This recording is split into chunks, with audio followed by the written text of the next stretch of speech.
வணக்கம். சுதா கிச்சன். ஒரு காப்படி கடலப்பருப்பு நைட்டே ஊற வச்சு சுத்தம் பண்ணி எடுத்து வச்சுருக்கிறேன்.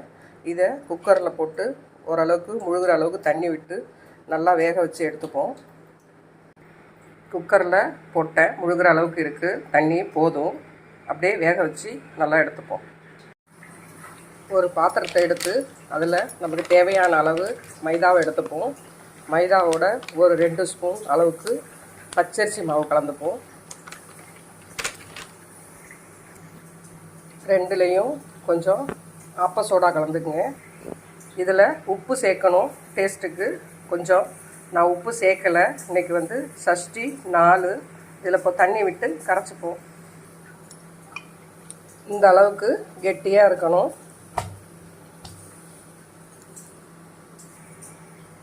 இதை அப்படியே ஒரு ஓரமாக எடுத்து வச்சுருவோம். பருப்பு வெந்து போச்சு. இதை தண்ணியை வடிகட்டிட்டு நல்லா மசிச்சுப்போம். நான் ஊற்றின தண்ணி கரெக்டாக இருக்கும், அதிகமாக தண்ணி இருக்காது. சாதாரணமாக இதை இந்த கரண்டியாலேயே மசிச்சுக்கலாம். நல்லா மசிச்சாச்சு. இதில் தேவையான அளவு நாட்டு சர்க்கரை கலந்துப்போம். நான் ஸ்வீட்டு கொஞ்சம் கம்மியாக தான் கலந்துப்பேன், சாப்பிட நல்லாயிருக்கும். இதில் வாசத்துக்கு ஏலக்காய் தூள் சேர்த்துப்போம். அதோட துருவின தேங்காயை சேர்த்து ஃபஸ்ட்டு நல்லா பிரட்டி விட்ருவோம். எல்லாம் பிரண்டதுக்கப்புறம் இந்த மாதிரி கெட்டியாக இருக்கும். இப்போ இதை அடுப்பில் வச்சு கிண்டுவோம். இதை அடுப்பில் வச்சு கிண்டும் போது ஃபஸ்ட்டு வெல்லம் மெல்ட் ஆகும், அப்புறம் சுருண்டு வரும். நல்லா சுருண்டு வந்துருச்சு. இந்த ஸ்டேஜில் இறக்கி ஆற வச்சு சின்ன சின்ன உருண்டைகளாக பிடிப்போம். அப்படியே பந்து மாதிரி வரும். இது இப்போ ஆறட்டும். உருண்டை பிடிச்சி காமிக்கிறேன். எல்லாத்தையும் சின்ன சின்ன உருண்டையாக உருட்டிக்கிட்டேன். இதில் கொஞ்சம் அப்படியே ஒதுக்கி வச்சுருக்கேன். இதுதான் எங்கள் வீட்டில் ஸ்பெஷலு. அது என்னன்னு கடைசியாக பாருங்கள். வானொலியில் எண்ணெய் விட்டு காயட்டும்.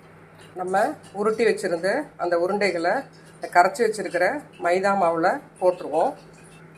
போட்டுட்டு ஒரு ஸ்பூன் வச்சு இது மேலே மாவை போட்டு நம்ம அப்படியே எடுத்து எண்ணெயில் போட வேண்டியது தான். எல்லாத்தையும் எண்ணெயில் போட்டுட்டேன். இது ரொம்ப நாள் வேக வேண்டியதில்லை, அப்படியே பரட்டி விட்டு எடுத்துட வேண்டியது தான். உங்கள் பக்கம்லாம் சுழியம் கொத்து அப்படின்னு சொல்லுவாங்க. இப்போ இதை முடிச்சுட்டு நான் 2வது ஸ்டெப்பை காமிக்கிறேன்.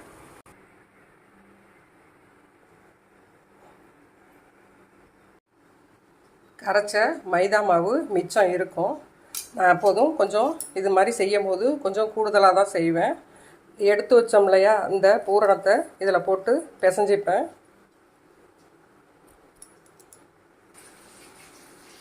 ரெண்டையும் நல்லா கலந்தாச்சு.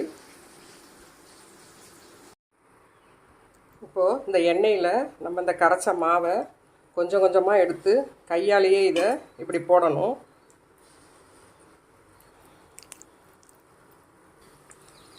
இது நல்லா உப்பி பன்னு மாதிரி வரும். லைட் ஸ்வீட்டில் சாப்பிட சூப்பராக இருக்கும். இந்த 2வது ஸ்டெப்பு எங்கள் வீட்டில் எப்போதுமே இது காணாப்படும், சட்டியில் இருக்கவே இருக்காது.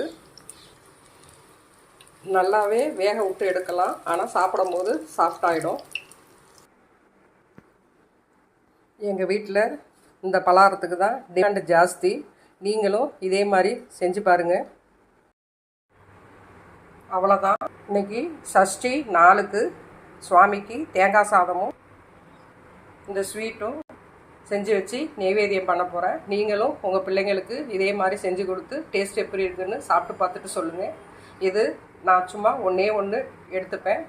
நான் சாப்பாடெல்லாம் உப்பெல்லாம் போட்டு விரதத்துக்கு எதுவும் சாப்பிட மாட்டேன். பேருக்கு ஒன்று சாப்பிட்டுட்டு மற்றவங்களுக்கு கொடுத்துருவேன்.